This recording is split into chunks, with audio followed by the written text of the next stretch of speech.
Assalamualaikum warahmatullahi wabarakatuh. Saya Dr. Wana Asmara bin Muhammad Noor daripada Poliklinik dan Ambil Beranang. Okay, hari ini saya nak cakap sikit pasal sakit jantung kan. Sebab beberapa hari ini rasanya heboh pasal seorang atlet mati sebab sakit jantung kan. Siapa sangka, betul tak? Okey, so sakit jantung ni sebenarnya disebabkan oleh salur darah pada jantung tu sendiri. So jantung ni kan dia pump darah keluar untuk ke seluruh badan, tapi ada juga cabang daripada salur darah yang besar, ada cabang pergi ke jantung tu sendiri untuk supply nutrien ataupun oksigen dan segala zat-zat untuk jantung tu berfungsi dengan baik. So salur darah yang supply darah pada jantung ni sendiri itu yang tersumbat. So tersumbat boleh disebabkan oleh tiga benda lah. Satu, salur darah tu dinding dia menebal. Okey. So kalau tengok di sini, sini kalau nampak betul-betul, ini salur darah biasa, salur darah normal kan, ni dinding dia. Okey, so darah lalu. Tapi orang yang ada salur darah tersumbat, so dinding dia macam menebal. Macam menebal ni. Okey, kenapa menebal? Sekejap lagi saya cerita. Okey, sebelum menebal macam ni, darah akan sikit je lalu. Kalau dia bercantum, maka blok terus. Itu boleh menyebabkan sakit jantung. Dan juga yang kedua adalah darah beku. Okey, thrombus, darah beku. So bila ada darah beku, kalau salur darah ni luas macam ni, dia boleh lalu, tak ada masalah kan. Tapi kalau seruang dia sempit begini, ada darah beku pula, dia tersumbat kat sini. Bila sumbat kat situ, kenalah sakit jantung. Ataupun yang ketiga adalah, punca dia adalah salur darah ni sendiri dia mengecut. Walaupun tak ada macam thrombus ni ataupun macam menebal ni, tak ada. Tapi kalau salur tu mengecut, dia boleh tersumbatkan salur darah ke jantung juga, yang menyebabkan serangan jantung. Okey. So serangan jantung ni antara itu mekanisme of action ni lah. Jadi kalau tanda-tanda dia pula ialah, nombor satu sekali sakit dada belah kiri lah. Sakit dada belah kiri, dalam buku kata dragging pain, macam sakit yang rasa macam nak pegang je sakit tu. And then ada berpeluh sejuk.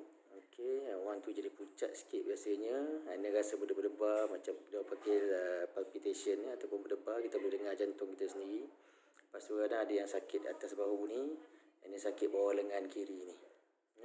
Dan juga sakit pada ulu hati. Jadi itu dalam buku. Tak semestinya kita dapat semua tu baru kita nak kata sakit jantung. Jadi kalau ada mana-mana tanda yang saya cakap tadi tu, bolehlah pergi jumpa mana-mana doktor untuk buat siasatan. Okey. Dan juga bagi orang-orang yang ada kencing manis. Orang ada kencing manis biasa saraf dia tak berapa nak fungsi sangat lah. Okay? Jadi dia tak ada sakit belada belah kiri semua, tak ada. Kalau orang sakit kencing manis ni, terutama kencing manis yang tak terkawal lah, dia kadang boleh sakit di ulu hati saja, macam orang sakit gastrik.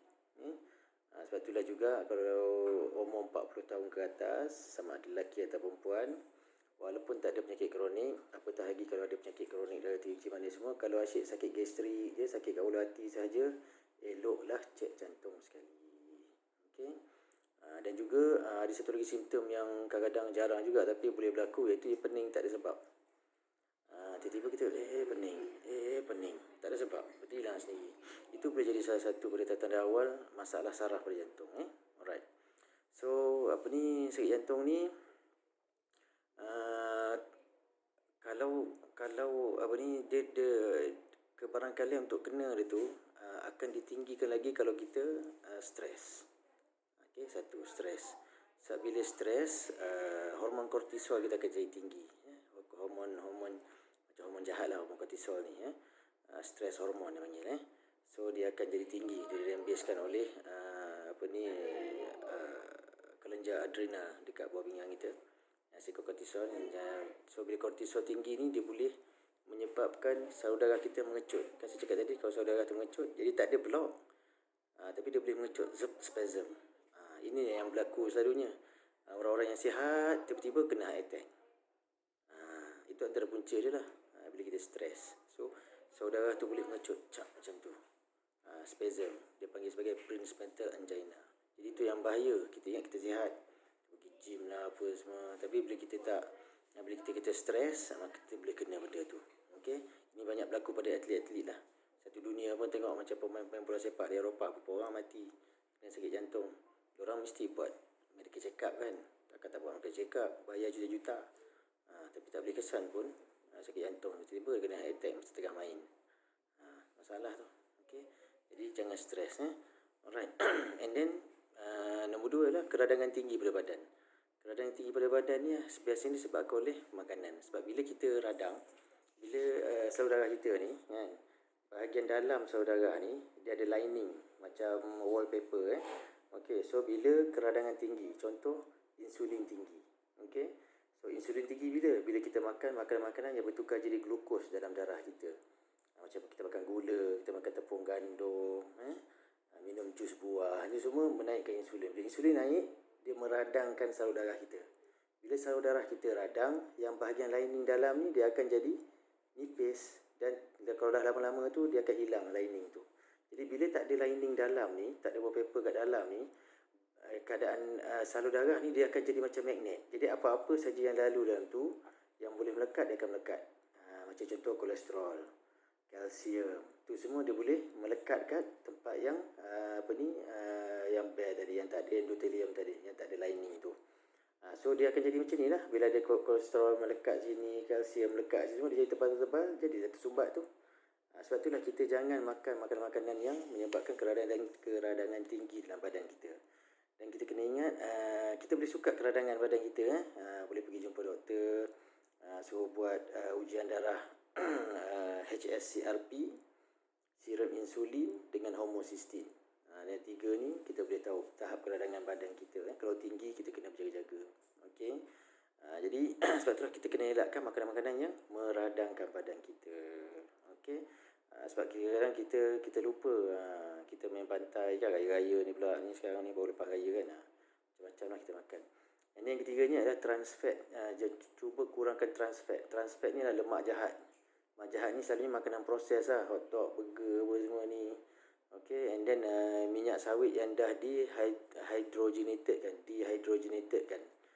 Okay, macam margarine apa semua tu, itu semua trans fat tak bagus. Cuba elakkan. Okay.